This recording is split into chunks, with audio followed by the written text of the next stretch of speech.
கிருஷ்ணகிரியை அடுத்த கல்லுக்குறிச்சி பகுதியைச் சேர்ந்த சாமுடி என்பவரது உறவினர்கள் மாவட்ட ஆட்சியர் அலுவலகம் முன்பு தீக்குளிக்க முயன்றதால் பரபரப்பு நிலவியது. மரங்கள் அத்துமீறி வெட்டப்படுவதை எதிர்த்து வருவாய்த்துறையினரிடம் புகார் அளித்ததால் தாங்கள் ஊரை விட்டு ஒதுக்கி வைக்கப்பட்டுள்ளதாக அவர்கள் குற்றம் சாட்டினர். திண்டுக்கல்லில் தனியார் நிதி நிறுவன மேற்பார்வையாளர் வீட்டின் சன்னல் கம்பியை உடைத்து 80 பவுண்ட் தங்க நகைகளை மர்ம நபர்கள் கொள்ளையடித்துச் சென்றுள்ளனர். இதுகுறித்து வழக்கு பதிவு செய்துள்ள காவல்துறையினர் துணிகர கொள்ளையில் ஈடுபட்டவர்களை தேடி வருகின்றனர்.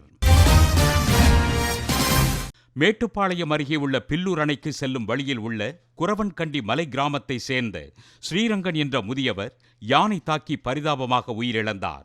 இந்த துயர நிகழ்வு மலை கிராம மக்களை சோகத்தில் ஆழ்த்தியுள்ளது. தேனி நகர்ப்பகுதியில் உள்ள கௌமாரியம்மன் கோவில் வைகாசி பெருவிழா தேரோட்டம் வெகு சிறப்பாக நடைபெற்றது. இதில் ஏராளமான பக்தர்கள் கலந்து கொண்டு தேரை வடம் பிடித்து இழுத்து வழிபட்டனர். மேட்டூர் அருகே டீசல் ஏற்றிச் சென்ற கொள்கலன் சரக்குந்தின் முன்பகுதி திடீரென தீப்பிடித்து எரிந்ததால் பதற்றம் நிலவியது. எனினும் உரிய நேரத்தில் தீயணைப்பு துறையினர் அங்கு சென்று தீயை அணைத்ததால் பெரும் விபத்து தவிர்க்கப்பட்டது.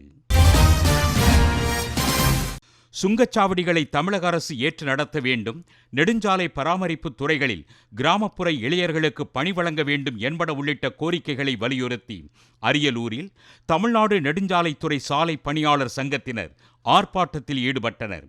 கைகளில் கருப்பு கொடி ஏந்தியவாறு அவர்கள் கோரிக்கை முழக்கம் எழுப்பினர். மயிலாடுதுறை அருகே தருமபுரம் ஆதீனத்துக்கு சொந்தமான மகா மாரியம்மன் கோவிலில் தீமிதி விழா வெகு சிறப்பாக நடைபெற்றது. இதில் ஏராளமான பக்தர்கள் கலந்து கொண்டு நேர்த்திக்கடன் செலுத்தினர். கேரள மாநிலம் மூணார் அருகே உள்ள சொக்கநாடு பகுதியில் உள்ள பலசரக்கு கடை ஒன்றை உடைத்து உள்ளே நுழைந்த ஒற்றை யானை கடையில் இருந்த தின்பண்டங்களை எடுத்துச் சென்றது. இது தொடர்பான காட்சிகள் சமூக வலைத்தளங்களில் வெளியாகி பரபரப்பை ஏற்படுத்தியுள்ளது.